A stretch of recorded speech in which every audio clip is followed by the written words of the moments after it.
George Gruhn, Gruhn Guitars, Nashville, Tennessee, here to talk about vintage instruments and new designs and virtually anything else that comes along. I am holding a 1961 Fender Non Tremolo Stratocaster. At that time, Fender didn't offer a lot of options on any of their guitars.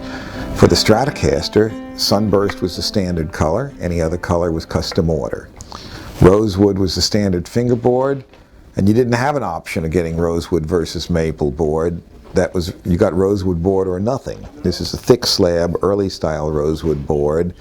They went to a curved, thinner rosewood fingerboard in mid-62. The greenish-white beveled edge laminated pickguard was standard in 64. Later in 64, they went to pearloid dots rather than the clay dots, and they went to a white pickguard. Actually, in 65, they went to the white pickguard rather than greenish-white. But this is still basically a straightforward, standard, non-tremolo Strat. Strings go through the body like they do on a Telecaster.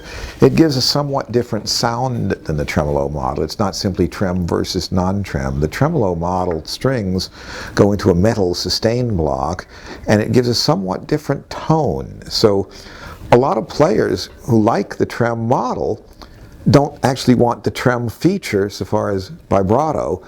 They actually block it off so it stays in tune better and doesn't move. But they still like the tone and claim that to their ear it sounds better than the non-trem. To my ear, I like this.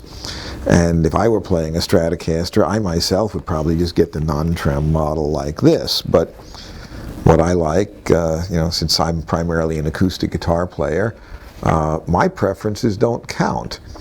What people who do play Stratocasters prefer does count. So this guitar still conforms to typical specifications, three-tone Sunburst finish.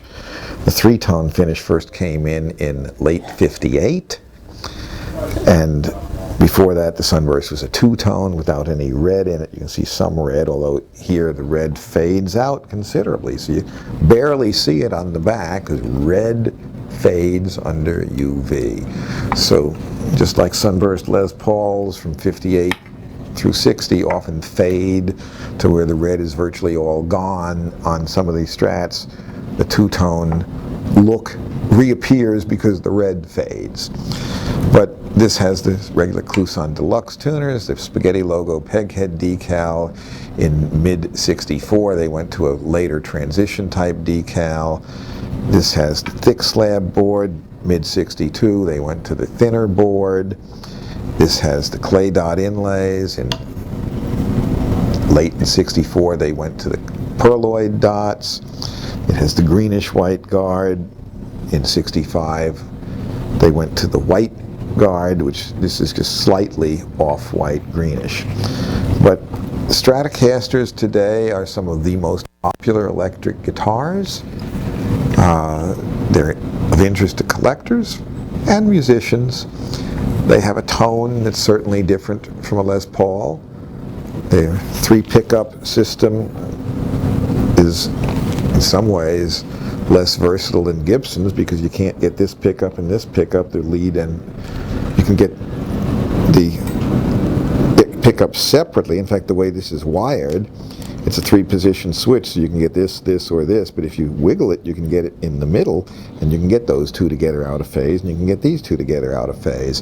The one thing Fender has done is more recently, Fender added a 5-position switch because everybody was trying to wiggle it, and you'd sometimes get it right, and sometimes not. You have to be careful how you wiggle it to get those middle positions. So it's easier to just have a 5-click switch, but they didn't do that until well into the '70s. So people were using those middle sounds, but Fender didn't come up with a 5-position switch until well into the '70s. But otherwise, the Strat has had virtually no evolution, although today Fender offers over 100 different variations of Stratocaster. When this guitar was made, you could get it with and without tremolo, and you could order custom colors, and that was it. the options were very, very limited. And the same can be said for most other guitar makers, Martin, Gibson, Fender, Gretsch. Very, very, very few custom options. The line was much less complex, but each model was good. And today, they're trying to make something for everybody, and some of them are very successful at that. But back then, it was a much smaller company and far fewer options. At any rate, this is still a very nice, used, but original, and excellent playing 1961 Non Tremolo Stratocaster.